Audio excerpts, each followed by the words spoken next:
नमस्कार, आदाब, सत श्री अकाल, राम राम दोस्तों। बड़ी बात में आप सभी का स्वागत है।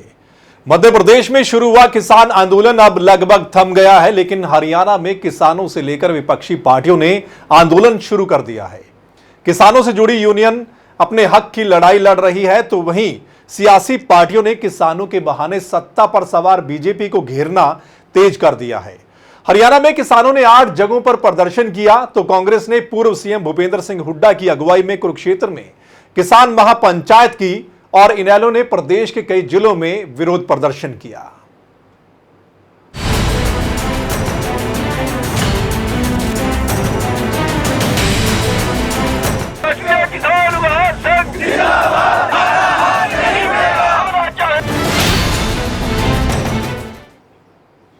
तो आज का दिन हरियाणा में किसान आंदोलन के नाम रहा। प्रदेश भर में कई धरने और विरोध प्रदर्शन किसानों ने किए हैं और इससे भी ज्यादा प्रदर्शन प्रदेश की सियासी पार्टियों ने किसानों के नाम पर किए हैं। एक रिपोर्ट देखिए।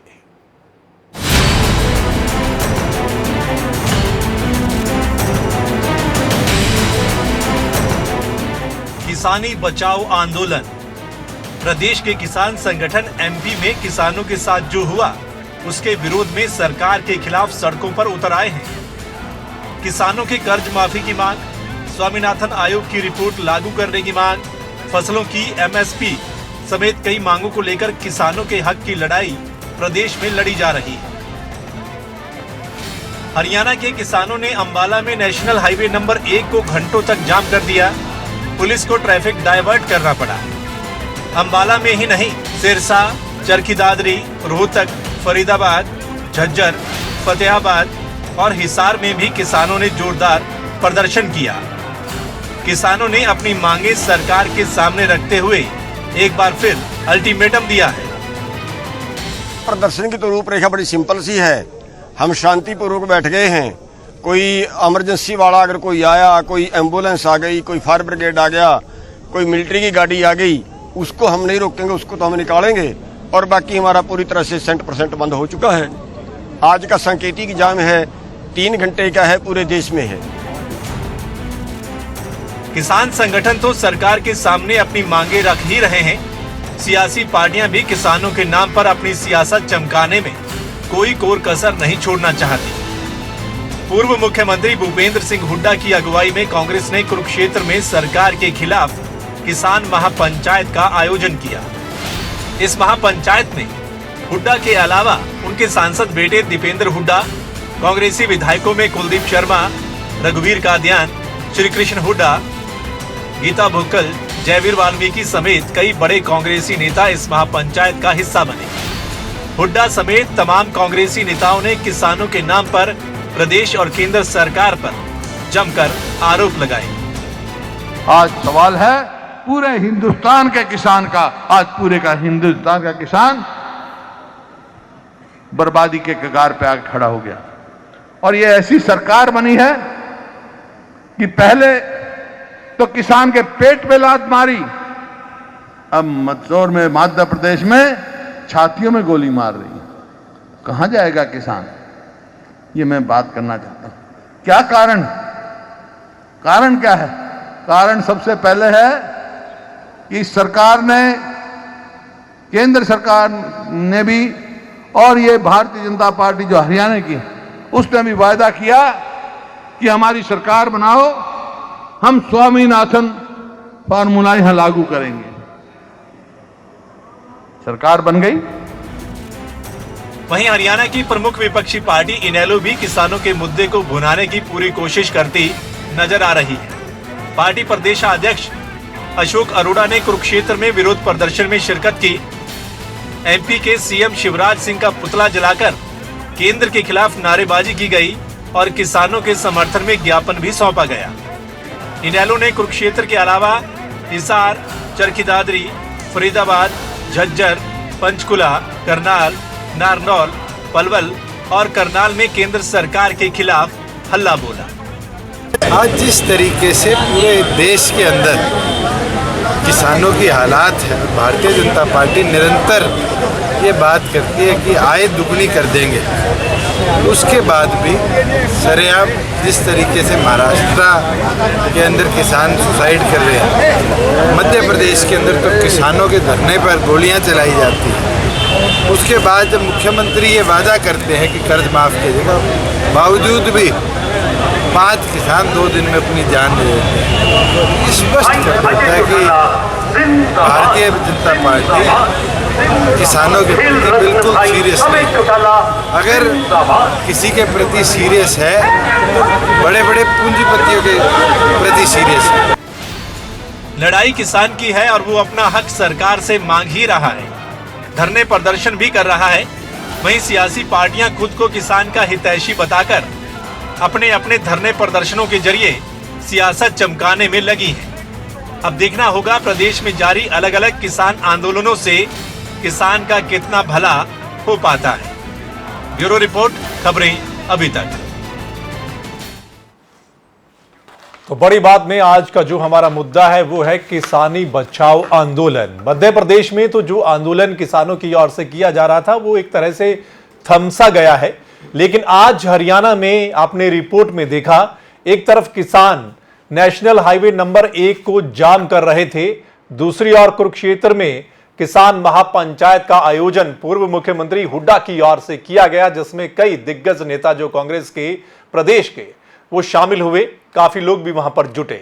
वहीं दूसरी ओर इनेलो ने भी कई जिलों में प्रदर्शन किया किसान बचाओ आंदोलन के तौर पर कि जो किसान है उसको कैसे बचाया जाए, या बीजेपी सरकार मतलब किसानों के साथ क्या कर रही है। बीजेपी सरकार को टारगेट किया गया, चाहे वो केंद्र की सरकार हो चाहे वो राज्य की सरकार हो। आज का हमारा मुद्दा यही है, किसानी बचाओ आंदोलन, और इसी पर हम चर्चा करेंगे। इस चर्चा में मेरे साथ जो मेहमान हैं, संजय शर्मा जी मेरे साथ मौजूद हैं बीजेपी की ओर से, मेरे साथ रंजीता मेहता जी हैं कांग्रेस की ओर से, और जोगीराम जी INLD की ओर से हैं, और वहीं मेरे सीनियर साथी बलवंत अक्षक जी मेरे साथ मौजूद रहेंगे। सबसे पहले संजय शर्मा जी आपके पास आता हूं। किसानों का आंदोलन पिछले कई दिनों से लगातार, पहले मध्य प्रदेश महाराष्ट्र में, वहां पर कई किसानों की जान गई, गोली लगने से कई किसानों ने आत्महत्या भी की है।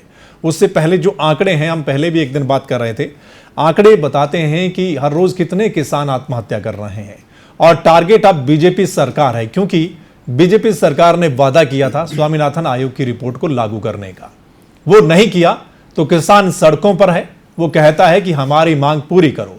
ना सिर्फ किसान सड़कों पर हैं, अब जो राजनीतिक पार्टियां हैं वो भी सड़कों पर उतर आई हैं, वो भी चाहती हैं कि किसान का जो मांग है वो पूरी की जाए। इसको आप कैसे देखते हैं? सवित्र जी, ये बात सही है कि किसानी जो है वो घाटे का सौदा है और किसान प्रॉफिट में नहीं है। ठीक है, लेकिन ये केवल 2.5 साल में अब हुआ है ऐसा नहीं है। ये तो जब से देश आजाद हुआ है, जिसकी भी सरकार रही है, सबने कोशिश की लेकिन वहां तक नहीं पहुंच पाए। रही बात आंदोलन करने की या कुछ करने की, तो आज कांग्रेस और इनेलो जो घड़ियाली आंसू बहा रहे हैं किसानों के आंदोलन के नाम पर, अपना जब इनका शासन रहा तो कांग्रेस ने भी, इनेलो ने भी, कांग्रेस के लोगों ने, उनकी जो सरकार रही है, किसानों की छातियों पर गोलियां चलाई, लाठियां चलाई। ये किसी छुपा नहीं, इतिहास है, ऑन रिकॉर्ड है, मैं उसमें नहीं जाना चाहता। लेकिन दूसरी बात जो हमें कहा जा रहा है, भारतीय जनता पार्टी की सरकार, हमने वायदा किया है कि हम स्वामीनाथन की रिपोर्ट लागू करेंगे, और उस रिपोर्ट को लागू करने की दिशा में हम आगे बढ़ रहे हैं। उसी का परिणाम है कि आज से 3 दिन पहले 13 जून को उन्हीं डॉक्टर स्वामीनाथन ने, जिनकी आयोग की रिपोर्ट 2006 के अंदर इस देश के अंदर आई थी, उन्होंने कहा है कि भारतीय जनता पार्टी की सरकार उस बात की ओर आगे बढ़ रही है, उन्नत बीज वो दे रही है, और जो सॉइल हेल्थ कार्ड है उस दिशा में आगे बढ़ रही है, और किसानों को जो उनका ऋणी चक्र है उससे मुक्त करने के लिए भारतीय जनता पार्टी की सरकार देश के अंदर काम कर रही है। उन्हीं डॉक्टर स्वामीनाथन ने कहा है। देखिए, एकदम सरकार के आने के बाद जो इसमें मुख्य मुद्दा है, डॉक्टर स्वामीनाथन ने केवल लाभकारी मूल्य की बात नहीं की, उन्होंने और भी बहुत सी बातें की है। उसकी अगर मैं डिटेल में जाऊंगा तो उन्होंने कहा कि किसानों को अच्छे बीज उपलब्ध होने चाहिए, किसानों को सस्ता ऋण उपलब्ध होना चाहिए। उन्होंने कहा कि किसानों की जो जमीन है उसकी परीक्षण होना चाहिए, उनको पानी मिलना चाहिए, उनको खाद और दवाइयां, बीज सस्ते मिलने चाहिए। तो हमने उसी दिशा में आगे बढ़े हैं ताकि किसान का जो प्रॉफिट है 2022 तक वो डबल हो जाए। 2022 क्यों? इसलिए कि समय लगता है। आज ही अगर डबल करेंगे, देखिए ये मतलब ये एक बात इलेक्शन में और जनता आपको नहीं, जिताए। ऐसा नहीं, हम ये नहीं कह रहे, हम ये नहीं कह रहे कि फिर जनता जब 2019 में लेकिन हम उस दिशा सरकार में नहीं रहेगी, अगर आप कहते हैं, सर मित्र तो जी, मैं कैसे कह रहा पूरा हूं, करेंगे 2022? इसलिए हम जब जाएंगे 5 साल बाद हम बताएंगे कि हमने क्या कुछ कर दिया। लेकिन इसलिए हम किसान दिशा में नहीं बढ़ रहे मान हैं। रहा, किसान नहीं मान रहा। मैं ना बता आपकी रहा हूं बात। ना, मैं बता रहा हूं, हमने जब से हमारी सरकार आई है, हमने सॉइल हेल्थ कार्ड बनाए ताकि जमीन की उपजाऊ क्षमता क्या है, जमीन जो है बंजर होती जा रही है, उसकी वैल्यू क्या है आज वो पता लगे,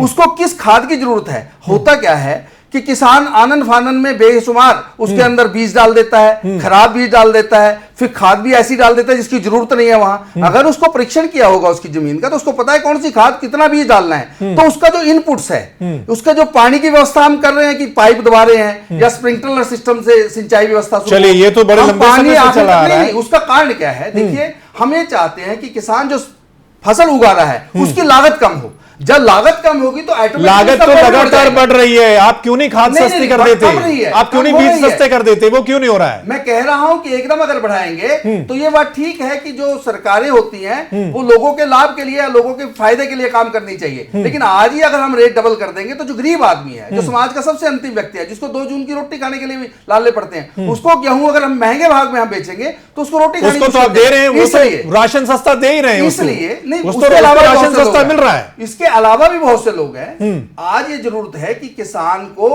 इनपुट सस्ती हो, उसकी जो चलिए, लागत इस है पर वो भी कम चर्चा हो, करेंगे ताकि कि उसका इनपुट्स profit कितनी आगे सस्ती, इस पर भी चर्चा करेंगे कि इनपुट कितनी सस्ती है। जो आप सरकार दावा कर रही है कि इनपुट सस्ता हो जाएगा तो निश्चित तौर पर सरकार का, किसान का फायदा होगा। एक बात आपने और कही है कि स्वामीनाथन ने खुद सरकार की तारीफ की है। शायद फिर उनका नाम भी राष्ट्रपति के नाम की रेस में आ गया है, उसी को देखते हुए शायद कि उन्होंने तारीफ कर दी तो शायद वो भी राष्ट्रपति के उसमें रेस में आ गए हैं। रंजीता मेहता जी जो कह रहे हैं कि जो राजनीतिक पार्टियां आज धरना प्रदर्शन या किसान के लिए आंदोलन कर रही हैं, वो घड़ियाली आंसू बहा रही हैं। किसान से कोई लेना देना नहीं है। उन्होंने भी किसानों के साथ क्या कुछ किया है, वो कह रहे हैं कि उनके राज में भी ऐसा होता आया है। तो क्या जो आज राजनीतिक पार्टियां कर रही हैं, आपके पूर्व मुख्यमंत्री ने एक बड़ी जनसभा की और उन्होंने अपने आप को फार्मर सीएम कहा, फॉर्मर सीएम नहीं फार्मर सीएम कहा, तो वो क्या सब घड़ियाली आंसू हैं? देखिए, जो प्रत्यक्ष होता है उसको प्रमाण की जरूरत नहीं पड़ती। जब हमारी सरकार आई थी उससे पहले भाजपा और इनेलो की ज्वाइंट सरकार थी। उस दौरान किसानों के साथ क्या हुआ कंडेला में, वो बात मैं आज दोहराना नहीं चाहती। छातियों पे गोलियां दागी गई और उसी का नतीजा है कि इनेलो आज तक सत्ता में वापस नहीं आ पाई और लोग जेल में सजा काट रहे हैं। और भाजपा की सरकार जो वादे करके आई थी, हमने तो वही वादा किया नहीं था, उसके बावजूद भी हमने किसानों का कर्जा माफ किया। 72,000 करोड़ रुपया सेंटर लेवल पे माफ हुआ और हरियाणा में 2300 करोड़ रुपया माफ हुआ। ये कोई कम अमाउंट नहीं होता। हमने उनके बिजली के बिल जो कि वादा इनेलो सरकार ने किया था, हमने उनके बिजली के बिल के कर्जे भी माफ किए। हमने किसानों को जितनी राहत पहुंच सकती थी हमने पहुंचाने की कोशिश की। जो अगर हम अपने समय की बात करते हैं, 30 रुपए किलो चीनी बिकती थी तो हमारे समय में समर्थन मूल्य 310 रुपए मिलता था। आज 40 रुपए किलो चीनी बिकती है तो आज 410 क्यों किसान को नहीं मिल रहा? अभी संजय जी बात कर रहे थे कि 2022 के अंदर हम इनकी इनकम डबल कर देंगे। तो जनाब ये कहना चाहते हैं कि जो आलू आज 1 रुपए किलो बिक रहा है, 2022 में वो डबल रेट 2 रुपए किलो कर देंगे। तो ये इनको संजीदगी जो किसानों की आज है वो दिखाई नहीं दे रही। 35 किसान हर रोज यहाँ पे मर रहे हैं। और अगर केवल हम ईयर वाइज ईयर बात करें, 2015 में 2016 में हर साल 12,000 से ज्यादा किसान आत्महत्याएं कर रही हैं, वो इनको दिखाई नहीं देती। ये कहते हैं कि हम स्वामीनाथन जी को खुश कर दिया हमने और उन्होंने हमारे फेवर में बयान दे दिया और उसका आपने खुलासा भी कर दिया वो किस लिए किया गया है।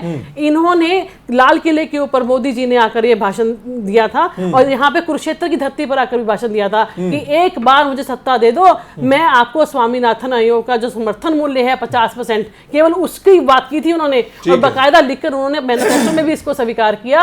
और आते ही 22 फरवरी 2015 को इन्होंने सुप्रीम कोर्ट में श्वेत पत्र दे दिया कि हम समर्थन मूल्य नहीं दे सकते। तो इनका दोहरा चरित्र सबके सामने आया है कि जो भाजपा की सरकार है वाकई ही किसान विरोधी सरकार है और उसके ऊपर ठप्पा इन्होंने मंदसौर के अंदर एमपी में किसानों के ऊपर गोलियां चलाकर कर दिया। पर शायद बीजेपी और इनेलो को सीख लेनी चाहिए कि जो पहले चौटाला सरकार के साथ हो चुका है अब दोबारा के साथ इनके साथ ना हो जाए। ठीक है, चलिए जोगीराम जी आपके पास आते हैं। आपकी पार्टी को भी टारगेट किया जा रहा है निश्चित तौर पर कि आपने भी किसानों के साथ कैसा व्यवहार किया है, लेकिन आज आपकी पार्टी कई जिलों में प्रदर्शन किया उन्होंने किसानों के हक में। आप कह रहे हैं कि किसानों को उनकी जो वाजिब मांगे हैं वो पूरी होनी चाहिए। आप भी बीजेपी सरकार को टारगेट कर रहे हैं, तो क्या आपकी पार्टी भी सिर्फ राजनीति चमकाने के लिए या घड़ियाली आंसू बहाने के लिए ये सब कर रही है? नहीं, सबसे पहले तो मैं मैडम रंजीता मैडम का जो उन्होंने कहा कंडेला का, उसका जवाब देता हूँ। वो केवल बिजली के बिलों के ना भरने पर था, ना कि किसानों का रेट था, ठीक है था। इसका इससे कोई सरोकार नहीं है। ठीक है। और दूसरा जेल की बात जो करते हैं, अगर हमारे नेता हैं जेल में है तो उन्होंने नौकरियां दी हैं लोगों को, कोई गलत काम नहीं किया है, उसमें केवल रिपोर्ट में क्लियर है, कहीं भी कोई लेन देन नहीं हुआ, कुछ नहीं हुआ। चलो वो जैसे कारण बने, ठीक है। कुछ जैसे आजकल सीबीआई है या हो रहा है, मर्जी है एनडीटीवी को जाके छापा मार दे, मर्जी किसी को, ऐसे कांग्रेस ने उनको फंसा दिया। ठीक है। और ऐसे ही बीजेपी जो कर रही है, हाँ, तो बीजेपी का जो मैं कहना, इन्होंने अभी एम्प्लॉइज को निकाल दिया, उन्होंने तो लिया, इन्होंने निकाल ही दिया। चलो ये मुद्दा नहीं है, आज किसान का मुद्दा है। हाँ। मैं इस बार ये कहना चाहता हूँ कि एक वायदा खिलाफी हुई है। ठीक है। वायदा ये हुआ था कि भाई हम 50% उसको प्रॉफिट देंगे लागत पर, केवल एक ही मुद्दा था, उसमें ना खाद बीज का कहीं लेना देना नहीं था। ठीक है। अगर ये बीजेपी सरकार ऐसी है तो इनको एक आयोग या कोई कमेटी बना के सबसे पहले तो ये देखना चाहिए भाई कौन सी वैरायटी हमारी कम से कम पानी लेती है। ठीक है। जैसे बासमती हमारी जीरी है, ठीक है, उसको कम से कम पानी चाहिए, कम ड्यूरेशन चाहिए। हाँ, तो उसका ये रिजर्व प्राइस क्यों नहीं रख देते न्यूनतम, ठीक है, ताकि लोग उस पे जाएं। अगर आलू हमारा है तो उस पर ये मिनिमम प्राइस क्यों नहीं रख देते। चलिए वो बाद में बात करेंगे जोगीराम जी, लेकिन पहले जो आंदोलन आपने किया आपकी पार्टी ने आज, हमारा यही है ना। हाँ, नहीं वो है, लेकिन आपकी जो आज आंदोलन रहा है उसको ये कह रहे हैं कि वो घड़ियाली आंसू। नहीं, हमारी पार्टी ये कह रही है कि सबसे पहले हमारी पार्टी के जननायक देवीलाल जी ने ही सोचा था इस बारे में, हाँ, भाई किसानों को पेंशन दी जाए, ठीक है, किसानों के कर्जे माफ की जाए, और किए भी उन्होंने, जो कि पूरे कंट्री में कहते थे पॉसिबल ही नहीं है, उन्होंने करके भी दिखाया, और हमारी पार्टी अब भी कर रही है। ठीक है। और हमारी पार्टी हमेशा से किसानों के, मजदूरों के, छोटे व्यापारियों की पार्टी रही है, के साथ रही है। और मतलब आपकी पार्टी किसानों के हक में है, हमेशा प्रदर्शन कर रही है। हाँ, और ये नहीं कि हुड्डा साहब की तरह पंचायत करेंगे वो। पंचायत करना तो एक मामूली सी बात है, घर में बैठ के पंचायत कर लो। ये स्वामीनाथन की रिपोर्ट किसके टाइम में आई थी? कांग्रेस के टाइम में। इन्होंने क्यों नहीं लागू की? अब ये कहना बीजेपी को आप लागू क्यों नहीं कर रहे हो? हाँ, इन्होंने वायदा किया, उन्होंने वायदा किया, इतना ही फर्क है। ठीक है। तो कांग्रेस ने क्यों नहीं लागू की? दोनों ही दोस्ती है इसमें। ठीक है, चलिए तक्षक साहब मैं आपके पास आता हूं। तक्षक साहब, हम पहले भी चर्चा कर चुके हैं किसानों के मुद्दे पे, और करते ही रहते हैं क्योंकि निश्चित तौर पर, लेकिन आज जो हरियाणा का हमने देखा, जो आंदोलन हो रहे थे, प्रदर्शन हो रहे थे, सड़क जाम हो रही थी, 3 रिपोर्ट में हमने दिखाया 3 जगह ऐसा था। एक तो किसान खुद कर रहे थे कि नेशनल हाईवे को जाम कर रहे थे, एक तरफ महापंचायत कांग्रेस की ओर से जिसमें कि खासकर पूर्व मुख्यमंत्री हुड्डा की थी, हालांकि 2 और नेता हैं वो भी कर रहे हैं, और तीसरी तरफ इनेलो कर रही थी। आप किस तरह से देखते हैं? मतलब मध्य प्रदेश से शुरू हुआ, वहां तो तकरीबन खत्म हो गया, लेकिन अभी हरियाणा में क्या ये मतलब अभी आगे और बढ़ेगा? जिस तरीके से कई नेता ऐलान कर चुके हैं कि इसको हम लंबा लेकर जाएंगे। देखिए सर मित्र जी, मंदसौर में जो कुछ हुआ, हाँ, उसके बाद महाराष्ट्र में और धीरे धीरे सभी राज्यों में फैल रहा है। ठीक है। हरियाणा में आज आपने देखा है कि हुड्डा साहब अलग पंचायत कर रहे थे और जिलों में इनेलो ने प्रदर्शन किया, और चडूनी साहब की अध्यक्षता में किसान यूनियन ने जो है वो राष्ट्रीय राजमार्ग जाम किया। हाँ। मैं डॉक्टर संजय शर्मा साहब कह रहे थे कि हम स्वामीनाथन आयोग की रिपोर्ट को धीरे धीरे चरणबद्ध तरीके से लागू कर रहे हैं, और कुछ चीजें हमने उनकी लागू भी की है। हाँ। यही बात कुछ दिन पहले वित्त मंत्री कैप्टन अभिमन्यु ने कही थी कि हम स्वामीनाथन आयोग की रिपोर्ट को लागू करेंगे, और चरणबद्ध तरीके से हमने लागू करना शुरू कर दिया है। ठीक है।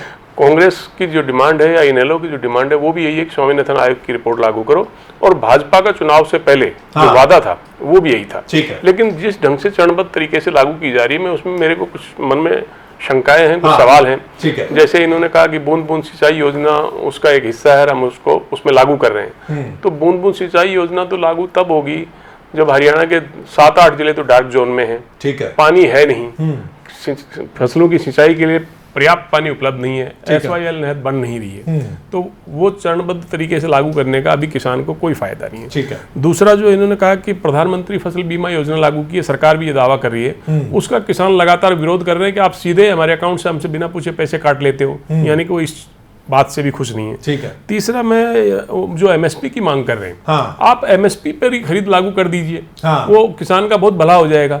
दूसरा, भाजपा हरियाणा में आमतौर पर शहरी क्षेत्रों की पार्टी मानी जाती रही है। ठीक है। व्यापारियों के हितों का ध्यान रखने वाली पार्टी के तौर पर उनकी एक छवि रही अभी तक, लेकिन चूंकि पहली बार हरियाणा के लोगों ने 47 सीटें दी और भाजपा को पूर्ण बहुमत से सत्ता में लेके आए हैं, तो उनका ये था कि हमने बाकी पार्टियों का राज देखा है, हम भाजपा को भी एक मौका देना चाहते हैं। ठीक है। भाजपा ने 3 साल में किसानों को खुश करने के लिए कुछ नहीं किया, जिसकी स्थिति आज ये है कि देश भर के किसान भी सड़क पे हैं, यानी कि केंद्र सरकार के खिलाफ है, और हरियाणा और पंजाब के किसान भी सड़कों पर आने की तैयारी में हरियाणा में आ गए। पंजाब में जो कैप्टन अमरिंदर सिंह ने जो कमेटी बनाई है किसानों को कर्ज माफ करने के लिए, उस कमेटी से जो किसान मिले हैं सर मित्र जी, उन्होंने ये कहा कि हम बजट सत्र तक आपको मोहलत देते हैं, अगर आपने हमारा कर्ज माफ नहीं किया तो हम भी सड़कों पर उतरे। तो आज किसान की स्थिति उस अनाथ बच्चे की तरह है, जिससे सहानुभूति तो सब जताते हैं, लेकिन उसको गोद में उठा के खुश करने की कोशिश कोई। बिल्कुल बिल्कुल, किसान मर रहा है और हम आंकड़े भी आपको दिखाते हैं कई बार कि कितने किसान आत्महत्या कर रहे हैं।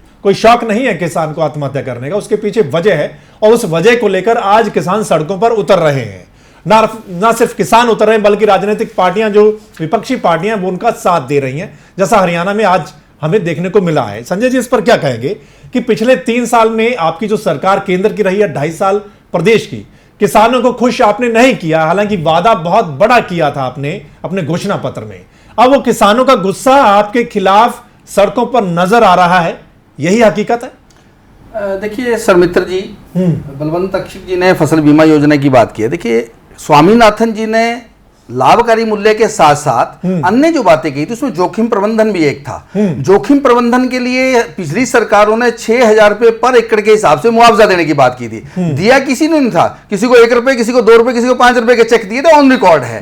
लेकिन हमारी सरकार ने आते, हालांकि हुड्डा साहब के नेतृत्व में एक कमेटी बनी थी मुख्यमंत्रियों की, उन्होंने सिफारिश की थी कि 10,000 पर एकड़ के हिसाब से मुआवजा मिलना चाहिए। वो घोषणा तो करके थे, लेकिन दिया कभी नहीं था। लेकिन भारतीय जनता पार्टी की सरकार ने आते ही पर एकड़ 12,000 रुपए मुआवजा न केवल घोषणा की, बल्कि उसको दिया।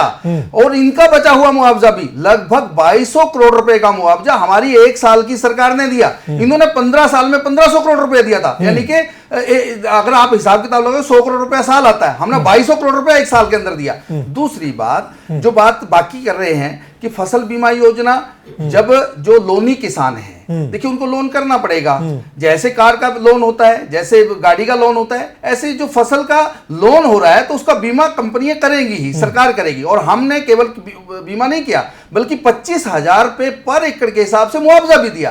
अभी 260 करोड़ रुपए हमने लगभग 1,80,000 किसानों को उन्हीं कंपनियों से दिलवाए हैं। कांग्रेस की सरकार में भी फसल बीमा योजना हुई थी, लोकदल के समय में भी फसल बीमा योजना हुई थी, लेकिन वो नहीं हुई थी क्योंकि वो कोई ब्लॉक स्तर, लेकिन उसके जो मानक तय किए गए, हमने मानक तय किए गए, उससे भी किसान खुश नहीं है। वो गलतफहमी डाली गई है ना, वो विपक्ष ने जो भ्रामक प्रयास किया। मैं आ रहा हूं, आपकी बारी आएगी तो आप बताने दीजिए।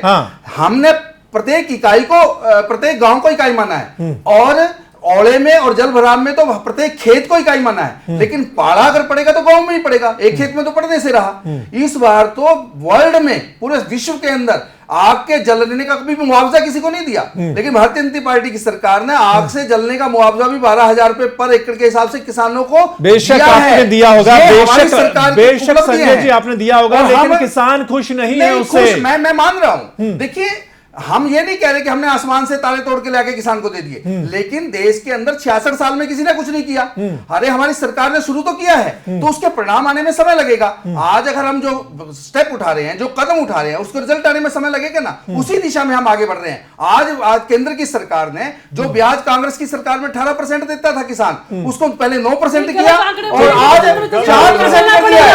4% बारी आएगी तो आप बताना ना, मैं बता रहा हूं। संजय जी अभी हमने किसानों को जो जिनकी फसल बर्बाद हो गई थी उनका पूरा ब्याज माफ कर दिया। ये हमारी सरकार ने किया। बोलिए, हमने किया। चलिए संजय जी आऊंगा। हाँ रंजीता जी, कौन से आंकड़े जो हैं आपको गलत लग रहे हैं? देखिए, सबसे पहले तो फसल बीमा योजना को लेकर जो अपनी पीठ थपथपा रहे हैं, उसकी हकीकत ये है कि 17,000 करोड़ इन्होंने बैंकों में जबरदस्ती किसानों के काउंटर से काटा, और जो मुआवजा दिया है वो सिर्फ 6 से 7,000 करोड़ है। तो 10,000 करोड़ सीधा सीधा 1 अप्रैल के बाद इन्होंने पूंजीपतियों की जेबों में डाल दिया, बीमा कंपनियों की जेबों में डाल दिया कि आप किसानों का पैसा लूटिए और खाइए। और जहां जो भी ये बात कर रहे हैं कि जो 4% ब्याज दर की बात कर रहे हैं, उसकी हकीकत मैं आपको बताती हूँ।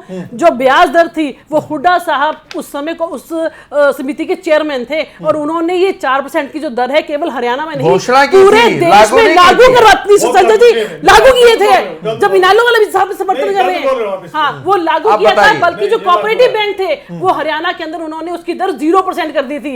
ये झूठे आंकड़े मोदी से लेकर इनके प्रवक्ता तक आकर चैनल पे झूठ बोलते हैं। ये झूठ की सरकार अब आगे चलने वाली नहीं है। ये आपकी सरकार में किसानों को जेल में डाला गया, आपकी सरकार में किसानों को हथकड़ियां लगाई गई, उनके साथ करने के लिए उनकी जमीनें तक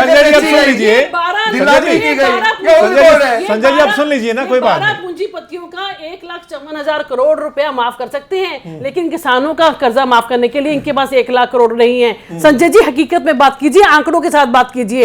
आप जो 18% बोल रहे हैं, झूठ बोल रहे हैं आप। 4% हमने की थी, 0% दर हमने की थी। आपने चोर दरवाजे से आगे पहले इसको बंद किया और आप चोर दरवाजे से उनकी जमीनों की नीलामी नहीं की क्या? काट कर भाई लूटना बंद कर दीजिए। जो किसानों की हकीकत है वो सारे देश में जानते हैं लोग कि मोदी ने क्या वादे किए थे और आज खट्टर सरकार या मोदी सरकार अपने वादों से मुकर रहे हैं। हमने गोलियां नहीं चलाई थी, हम कर रहे हैं। अगर आप वाकई किसान हितैषी होते, जितनी भी स्कीम्स हमारे द्वारा चलाई गई थी ऑन रिकॉर्ड मैं आपको बता सकती हूँ कि राष्ट्रीय खाद्य सुरक्षा मिशन का बजट जो 2014 में 1799 करोड़ था, आपने उसको घटाकर 998 करोड़ कर दिया। जो राष्ट्रीय कृषि विकास योजना का बजट 8363 करोड़ था, आपने उसको घटाकर 3539 करोड़ कर दिया। जो राष्ट्रीय हॉर्टिकल्चर मिशन का जो बजट 1068 करोड़ था, आपने उसको घटाकर 915 करोड़ कर दिया। आप कहां की बातें करती हैं? आप आंकड़ों पे बात कीजिए ना। सिर्फ सफेद झूठ बोलकर ऊपर से नीचे जनता आज गुमराह करने का काम आपकी सरकार कर चुकी है। आगे जनता ये चीजें सुनने वाली नहीं। जोगीराम जी आपको भी लगता है कि जो बीजेपी सरकार है, जैसा कि संजय शर्मा जी कह रहे हैं कि हम उस दिशा में आगे बढ़ रहे हैं, मतलब जो स्वामीनाथन आयोग की रिपोर्ट में जो सारी बातें कही गई थी, हम उस दिशा में आगे बढ़ रहे हैं। सिर्फ एक जो मामला है कि 1.5 गुना जो किया जाएगा मूल्य, वो अभी नहीं हो सकता, वो 2022 तक हो जाएगा। आपको लगता है कि ये सब जो बातें कही जा रही हैं ये सिर्फ जुमले हैं या वाकई में इस दिशा की ओर बीजेपी वाकई धीरे धीरे आगे बढ़ रही है? नहीं सर मित्र जी, इसमें जुमला तो चलो मान जाए, लेकिन एक चैनल पे बैठकर आदमी झूठ बोले या गलत फिगर दे, उससे बड़ा तो कोई पाप ही नहीं है। देखो इनका ये कहना कि 18% था, टोटली गलत है। बहुत पहले से हुआ होगा 4%, 3 लाख तक मिलता है, ठीक है। और उसके बाद 18 तब भी नहीं है, तब भी 11 या 12 कुछ ऐसे है। हाँ। नंबर दूसरा इनका ये है कि अभी हम बड़ी सब्सिडी दे रहे हैं, ये वो कर रहे हैं। हाँ। अब आप ये देख लीजिए जितने कोल्ड स्टोरेज वगैरह जो इंडिया में लग रहे हैं, हाँ। 1.5 साल से इस गवर्नमेंट ने LOI देना ही बंद कर दिया। ठीक है कि भाई आपने इतनी LOI दे दी, हम उनका पैसा नहीं दे पा रहे, आगे सब्सिडी कहाँ देंगे? ये फैक्ट्स हैं। इन्होंने पिछले साल से एक भी पंजाब हरियाणा कहीं भी LOI इशू ही नहीं करी, बैन लगा दिया टोटली। ठीक है, मतलब सब्सिडी बंद कर दी। और ये सब्सिडी बंद कर दें, लोग क्यों लगाएंगे? ठीक है। इन्होंने प्रोसेसिंग में, स्टोरेज में कोई नया काम किया तो बताइए सरकार। ठीक है। और अगर वादे करते चले जाएंगे और करेंगे कुछ नहीं, इसका एक ही मेन मुद्दा था, ठीक है, कि अभी जिम्मेदार किसान को हम 50% मुनाफा देंगे। ठीक है। और किसान से आप पूछिए जाके, हाँ, किसान आमतौर पे ये नहीं कहता कि मेरा कर्ज माफ किया जाए। हाँ। वो ये कहता है मुझे वाजिब दाम दे दीजिए, वाजिब दाम दे दीजिए, वो कर्ज माफ, बाकी जरूरत नहीं है, जरूरत नहीं है। और इसी सरकार में हुआ कि न्यूनतम मूल्य से भी कम में सारी प्रोडक्ट्स बिकी हैं। ठीक है। आज तक किसी सरकार में नहीं होगा कि न्यूनतम मूल्य से कम में मिल जाए। ठीक है। चाहे कांग्रेस हो या इनलो, मैं कांग्रेस में दीजिए से कम क्या बिका है? ये पीछे सारी चीनी सारी ऐसे ये देख लो, आप झूठ एक बार गेहूं बिल्कुल खाली हो गया। सुनो, MSP किसका होता है आप बताइए ना। सुनिए, एक जोगीराम जी आप बताइए MSP किसका होता है? मैं बताता हूँ आपको। कम रेट पे कहाँ भी क्या बताइए ना। मैं सुनिए दो, बताओ। एक बार गेहूं बिल्कुल ही काली हो गई थी बारिश में। आपने जो पहले बात कही है उसका जवाब दीजिए। सरकार ने MSP से कम गेहूं सुनो अभी कौन सी फसल MSP से कम बिक रही है? झूठ मत बोलिए, आप झूठ मत बोलिए। आपने मेरे पर आरोप लगाया, बिल्कुल आपने ये कहा कि MSP से कम रेट पर फसल बिकी। आप बताइए कौन सी फसल बिकी? कौन से सन में भी की। जीरी आपने एमएसपी से पिछले साल दिया आपने। जीरी कौन सी? मोटी धान की एमएसपी होती है, ब्रीक धान की कभी एमएसपी। चलिए आऊंगा, मैं उस पर आऊंगा। चलिए मैं आऊंगा चलिए मैं आऊंगा निश्चित तौर पर। हमारे देखिए झूठ बोल रहे हो, नहीं देखिए गलत बात कर रहे हो आप। नहीं मैं आऊंगा, चलिए वो भी हम चर्चा करेंगे। लेकिन यहाँ जो किसानों की मुख्य मांग है कि उसका जो लागत मूल्य से 1.5 गुना ज्यादा जिस तरीके से कहा गया है वो कर दिया जाए, बाकी और कुछ नहीं चाहिए। लेकिन उस पर भी सरकार कह रही है कि वो 2022 तक होगा। चलिए चर्चा हमारी जारी रहेगी, लेकिन यहां वक्त एक छोटे से ब्रेक का।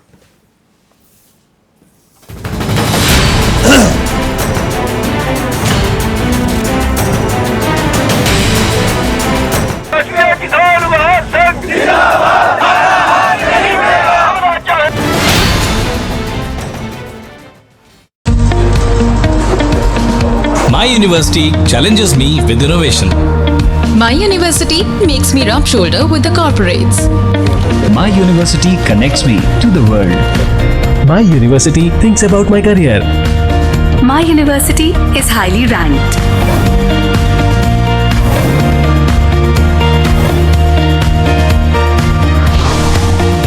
University. Think success. Think MMU. भरोसेमंद पत्रकारिता, आधुनिकता की दौड़ में सबसे आगे, सबसे अलग अंदाज में,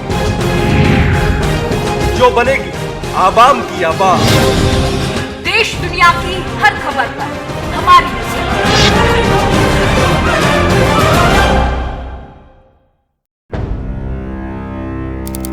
आपकी आवाज, सच और झूठ की पड़ताल, हर हरकत पर नजर, कुछ नहीं छिपेगा। इंसाफ का हथियार, खबरें अभी तक, एहसास सच का।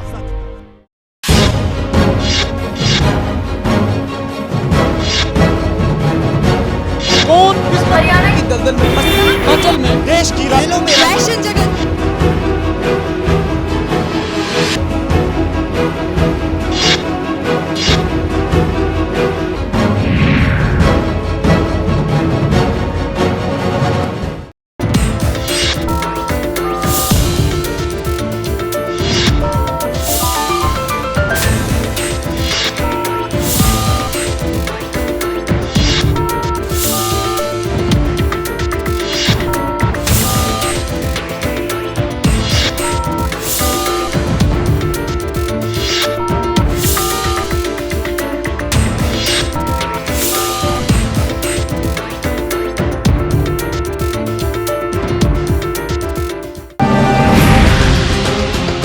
भरोसेमंद पत्रकारिता, आधुनिकता की दौड़ में सबसे आगे, सबसे अलग अंदाज में,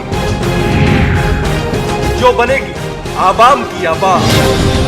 देश दुनिया की हर खबर पर हमारी नजर।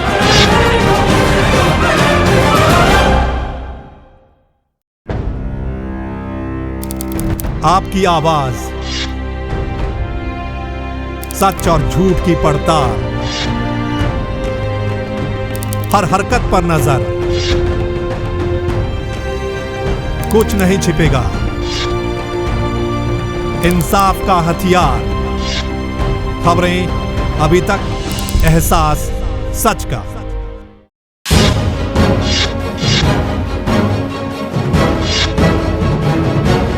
कौन किस हरियाणा की दलदल में, हिमाचल में, देश की राइलों में, फैशन जगत,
ब्रेक के बाद आप सभी का स्वागत है दोस्तों। किसानी बचाओ आंदोलन, ये बड़ी बात में आज का हमारा मुद्दा है कि किसानी बचाओ मतलब किसान कैसे बचेगा। किसान जो आत्महत्या कर रहा है, हमारे देश का किसान, जिससे वादा किया गया इलेक्शन से पहले कि आपकी जो लागत मूल्य होती है 1.5 गुना ज्यादा आपको पैसा मिलेगा, वो अगर नहीं मिल रहा है तो किसान आज नाराज है अपनी सरकार से, और सरकार से अब टकराने के लिए जो विपक्षी पार्टियां हैं वो भी किसानों का साथ दे रही हैं।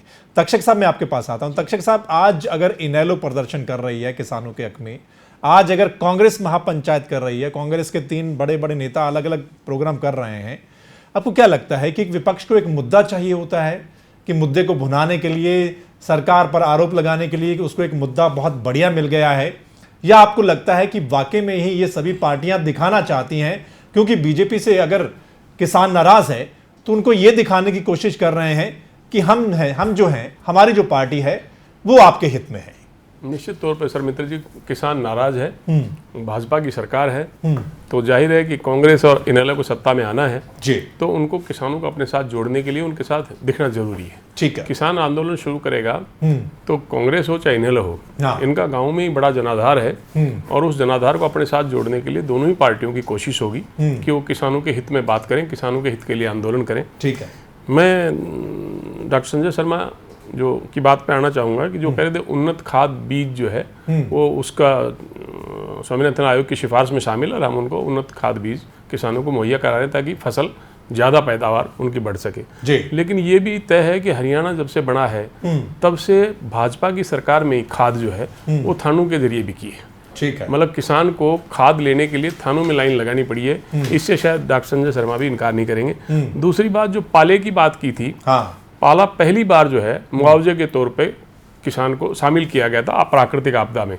ये कांग्रेस सरकार ने शामिल कर लिया था। ठीक है। ये बात सही नहीं है कि बीजेपी ने पाले को उसमें शामिल किया है। तीसरी बात, जो फसली ऋण की बात थी 4% हम दिलाएंगे, ये बहुत पहले से लागू है। अब नए सिरे से जब किसान आंदोलन शुरू हुआ तो अखबारों में इस तरह की खबरें छपी कि केंद्र सरकार ने किसानों के हक में एक बड़ा फैसला कर दिया है कि किसान को 4% लोन पर हम ब्याज देंगे।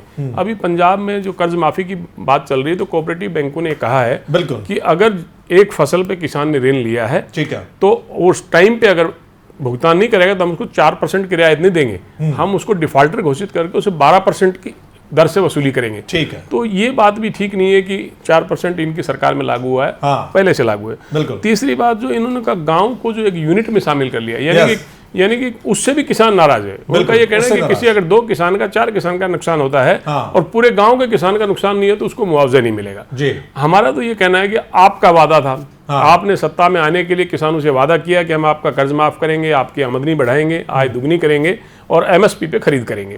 ये प्रधानमंत्री बनने से पहले नरेंद्र मोदी साहब ने अपने भाषण में कहा था और भाजपा के संकल्प पत्र में शामिल था। तो किसान ने आपको वोट इसलिए दिया कि वो खुशहाल होना चाहता है। आपने वादा इसलिए किया कि आप सत्ता में आना चाहते थे।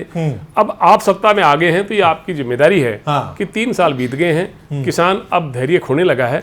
तो इससे पहले कि वो आपसे और नाराज हो और आंदोलन उग्र हो, किसानों का कोई नुकसान हो, जान माल का नुकसान हो या सरकारी संपत्ति का कोई नुकसान हो, इससे पहले किसानों के लिए आप इतना तो कर दीजिए कि मंडियों में उसकी फसल की खरीद जो है वो कुछ ऐसा कानून बना दे कि न्यूनतम समर्थन मूल्य से कम पर ना खरीद जाए। सर्वमित्र जी, किसान मंडी में जब अपनी तैयार फसल को लेके जाता है, पैदावार को, वो ज्यादा इंतजार नहीं कर सकता। वहां वो अपनी बिस्तर साथ लेके नहीं जाता कि 3-4 दिन में उसकी फसल की एमएसपी पे खरीद के लिए जो बोली आएगी तब तक वो उस फसल को रखवाली करे और मंडी में बैठा रहे। मतलब बिचौलिए जो लोग हैं, जो आढ़ती हैं, उनकी मर्जी के बिना मंडी में कुछ नहीं बिकता है। बिल्कुल। आप औने पौने दाम में इसलिए बेचते हो कि आपको तुरंत खरीदार नहीं मिलता, एमएसपी पे खरीदनी होती, और बाद में वही लोग एमएसपी पे सरकार को बेचते हैं। यानी कि मुनाफा, मेहनत किसान की और मुनाफा बिचौलिए की जेब में। किसान की सबसे बड़ी मांग ये है कि आप इन बिचौलियों को खत्म करके एमएसपी पे हमारी खरीद करवा दीजिए, आय दुगनी चाहे हमारी 2023 में आप कर दीजिए, लेकिन फिलहाल जो आपके हाथ में है वो बंदोबस्त तो आप कर दें। बिल्कुल, वो कर दीजिए, क्योंकि निश्चित तौर पर किसान को लगता है कहीं ना कहीं कि उसकी जरूरतें हैं वो पूरी नहीं हो रही हैं।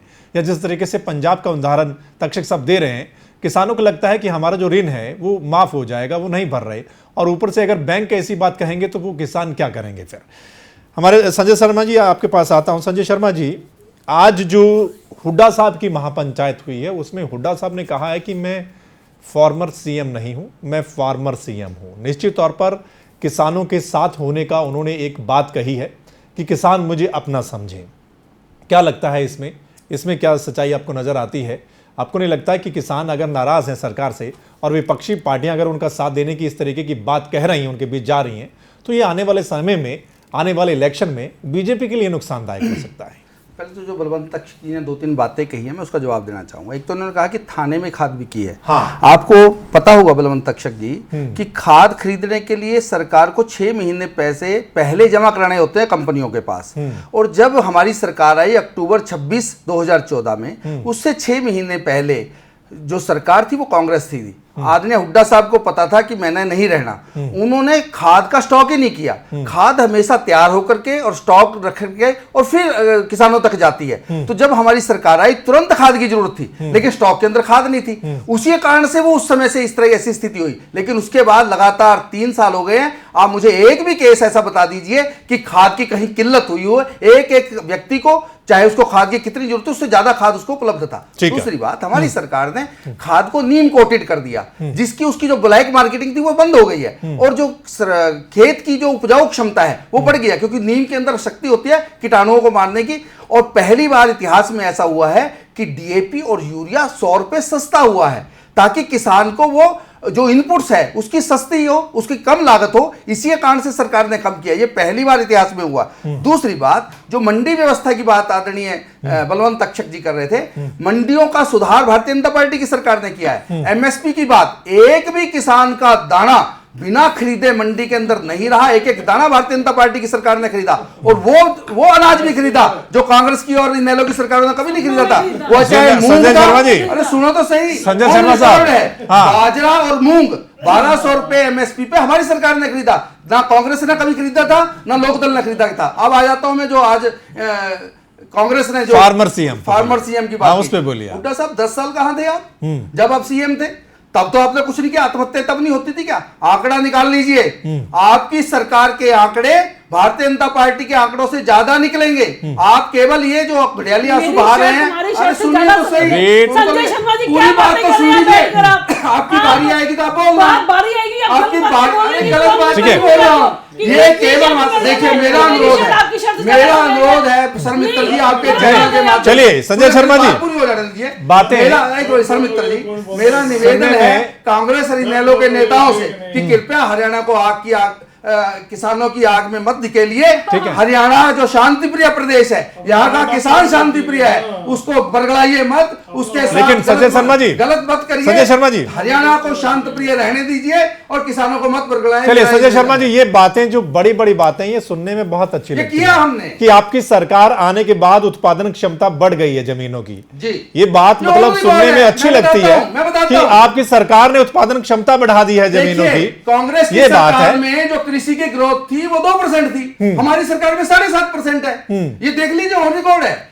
और दूसरी बात जो आप कह रहे हैं, हमने किसानों को कोई फायदा दिया तभी तो हुई ना। 2% से 7.5%। ठीक है, जो हमने 25% ड्यूटी लगा रखी थी, रंजीता मेहता जी, 0% कर दी है। रंजीता मेहता जी, जो फार्मर सीएम की बात है, वो कह रहे हैं कि 10 साल कहां थे हुड्डा साहब? ये आप बताएंगे कि 10 साल में आपकी सरकार ने क्या किया। एक तो मैं बात बताता हूं कि कांग्रेस के समय में कुल मिलाकर जो धान का मूल्य था वो तो बहुत बढ़िया था निश्चित तौर पर, जो कि अब बहुत डाउन हो गया पिछली सरकार आने के बाद। बाकी आप गिनवा दीजिए। वो बरीक धान की बात है, बासमती की बात है, एमएसपी वाले धान की बात नहीं है। आपने सवाल मुझसे पूछा कि इनसे पूछा। नहीं, आप रंजीता जी, आप एक संजय शर्मा जी, आप 1 मिनट सुन लीजिएगा। ठीक कर लीजिए। एमएसपी जो होती है वो मोटे धान पे होती है, वो बासमती तो आप एमएसपी को छोड़कर बाकी दे दीजिए ना। आप एमएसपी छोड़ दीजिए, बाकी धान की कीमत आपकी सरकार में क्यों नहीं मिली उसको? किसान को तो यही लगता है ना। ऑन रिकॉर्ड है। चलिए रंजीता जी आप बताइए, रंजीता जी आप बताइए। हाँ आप बताइए। देखिए, इनकी जो मंशा है वो इस बात से क्लियर होती है कि एक तरफ तो ये गेहूं खरीदते नहीं है, और दूसरी तरफ इंपोर्ट ड्यूटी जो हमने लगा रखी थी 25%, ताकि कम से कम अगर बाहर से गेहूं आएगा तो उसके ऊपर किसान को फायदा हो। 25% हमने इंपोर्ट ड्यूटी लगा रखी थी, इनकी सरकार आते ही इन्होंने इंपोर्ट ड्यूटी 0% कर दी है। तो वो किसकी जेब भरने के लिए की है, पहले इसका जवाब ये दे। नंबर 2, जो दालों की बात कर रहे हैं, बिल्कुल सही, मैं एडमिट करती हूँ कि इस बार बम्पर फसल हुई है और 2,31,000 टन जो दाल है यहाँ पे पैदावार हुई है। उसके बावजूद जो 44 रुपए दाल इंपोर्ट हम उस समय करते थे, इन्होंने ड्यूटी हटाकर वो 44 रुपए के हिसाब से फिर से 54 लाख टन जो दालें हैं वो इंपोर्ट कराई हैं। वो किसके लिए इंपोर्ट करवाई हैं? तो इनकी मंशा तो ये है कि एक जेब में तेल लगा के हाथ रखो और दूसरी हाथ में माचिस रखो। ये किसानों को मारने वाली सरकार है और झूठे आंकड़े देकर ये किसानों के हितैषी नहीं बन सकते। आने वाला समय बता देगा। पहले इन्होंने जाट आरक्षण के नाम पर हरियाणा को जलाया था, अब ये किसानों को तड़पा कर जला रहे हैं। किसान इनको बख्शेंगे नहीं। 65% पॉपुलेशन है। भूपेंद्र सिंह हुड्डा के पॉलिटिकल सेक्रेटरी टेलीफोन पे पकड़े गए थे बात करते हुए। आप गलत बोल रहे हो। फिर बीच में बोल रहे हैं। संजय जी सुन लीजिए। मैं आपको बोल के दिखाऊंगी कि कैसे बात की जाती है। आप सच्चाई सुनने का मादा रखिए। आपकी सरकार किसान विरोधी सरकार है, ये बात पूरे देश मान चुका है और आपको भी मान लेनी चाहिए और आपको सबक लेना चाहिए कि जो हाल पहले चौटाला सरकार का हुआ था और मंदसौर में आपके शिवराज ने किया है, वही आप खट्टर साहब को भुगतना पड़ जाए। इससे पहले आप किसानों का कर्ज माफ कर दीजिए। आप पूंजीपतियों की जेब तो खाली भर सकते हैं जो 1,54,000 करोड़ का कर्ज माफ करके, आप किसानों का 1 लाख करोड़ का कर्ज क्यों नहीं माफ करते? अगर आप इतने हितैषी हैं तो आप कर्ज माफ कर दीजिए। आपके नेता तो ये कहते हैं कि अगर हम इनका कर्जा माफ कर देंगे तो विकास दर रुक जाएगी। तो विकास दर किसानों के कर्जे से नहीं रुकेगी। आपकी सरकार में 2% थी विकास दर, हमारी सरकार में 7.5% आई है। क्यों नहीं है? ऑन रिकॉर्ड है। ऑन रिकॉर्ड है। आपके अकॉर्डिंगली तो आपने जीडीपी भी बढ़ा दी थी। चलिए जोगीराम जी आंकड़ों के साथ खेलना बंद कीजिए और किसानों की खेलना बंद कीजिए। जोगीराम जी, एक धारणा बनी हुई है लोगों के बीच में कि जो बीजेपी सरकार है ये पूंजीपतियों की सरकार है, और क्या वो धारणा सही प्रतीत हो रही है कि बीजेपी पूंजीपति जो है उनका ऋण तो माफ कर दिया जाता है, उनको पैसा जितना दिया जाता है, किसानों के साथ ऐसा नहीं हो रहा है?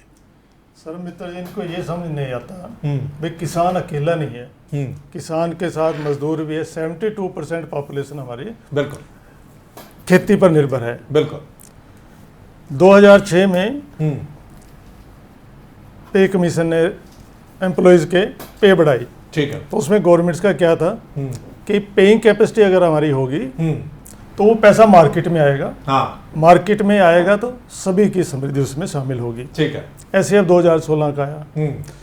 तो अगर ये किसान को आप किसी फैमिली को ले लीजिए, अगर 4 क्विंटल से ज्यादा अगर वो कनक खाता हो, ठीक है, यूज करता हो, तो 4 क्विंटल का अगर डेटा रेट हो जाए तो देश का कोई नुकसान होने वाला नहीं है। और वो जो पैसा उस पे आएगा वो पैसा सभी पे जाएगा। वो मार्केट में खरीद की बढ़ेगी, उसकी परचेज वैल्यू बढ़ेगी या और बढ़ेगा। ये बीजेपी नहीं समझ रही है। आपकी सरकार बीजेपी सुनिए बीजेपी केवल एक समझ रही है, जब इनको पता है कि दाल इतनी ज्यादा है मध्य प्रदेश में, तो इंपोर्ट क्यों कर रहे हैं?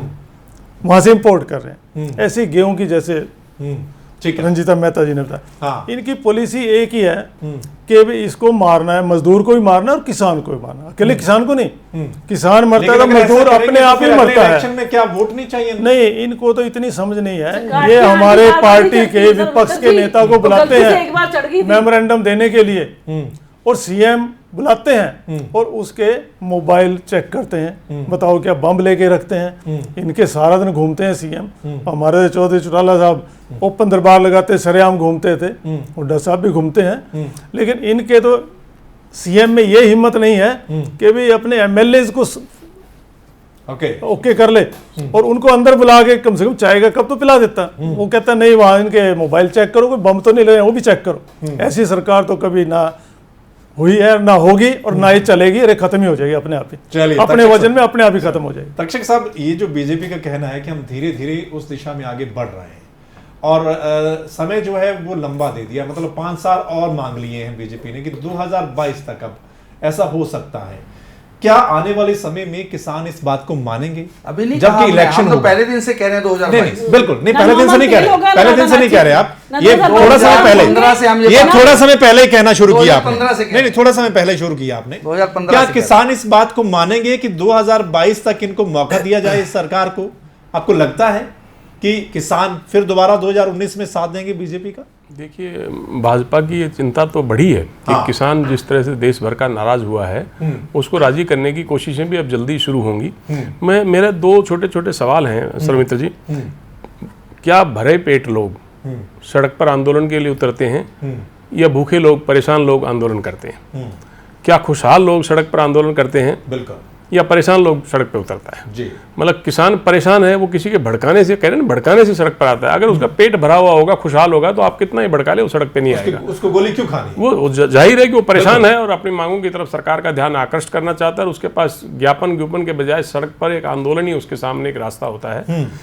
और अगर भाजपा इस बात को ना समझती कि किसान नाराज है तो हरियाणा में भाजपा ने कोई कर्ज माफी का वादा तो किया नहीं था जैसे दूसरे स्टेटों में हुआ है, लेकिन जो कल मंत्री समूह की जो अनौपचारिक मीटिंग थी उसमें भी ये मुद्दा आया था कि किसानों को राजी करने के लिए उनका किस तरह से कर्ज माफ करने का, क्या क्या कितना कर्ज है, कौन सा फसली कर्ज है, कौन सा दीर्घ अवधि का कर्ज है, किस तरह से उनको नुकसान हुआ, कैसे हम उनको राजी कर सकते हैं, इस मुद्दे पर बातचीत हुई है।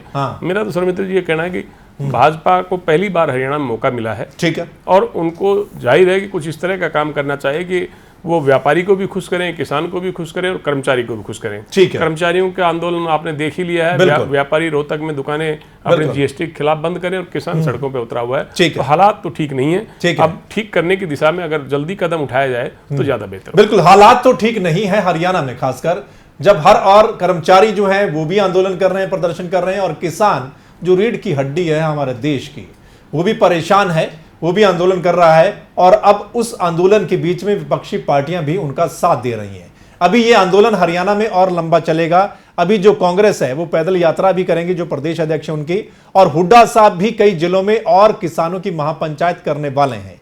बीजेपी सरकार को चिंता तो जरूर है कि वो किसानों को कैसे खुश करे। उन्होंने अपने नेताओं की ड्यूटी तो लगाई है कि वो किसानों के बीच में जाकर उनको कहे कि हमने ये नीतियां किसानों के लिए बनाई हैं, लेकिन कहीं ना कहीं किसान इस बात से खुश नजर नहीं आ रहा है। कहीं ना कहीं उसको लग रहा है कि हमारे साथ धोखा हुआ है, जो वादा किया गया था। अब देखना होगा बीजेपी आने वाले जो साल बचे हैं, जो समय बचा है इलेक्शन में, उसमें कितना खुश कर पाती है किसान को। सभी मेहमानों का बहुत बहुत शुक्रिया। इस खास चर्चा में इतना ही, लेकिन आप बने रहें खबरें अभी तक के साथ।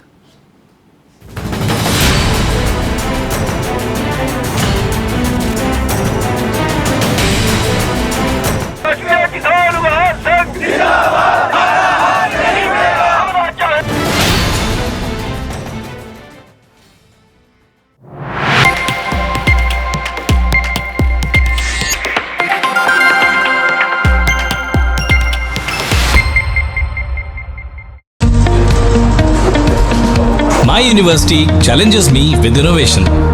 My university makes me rub shoulder with the corporate.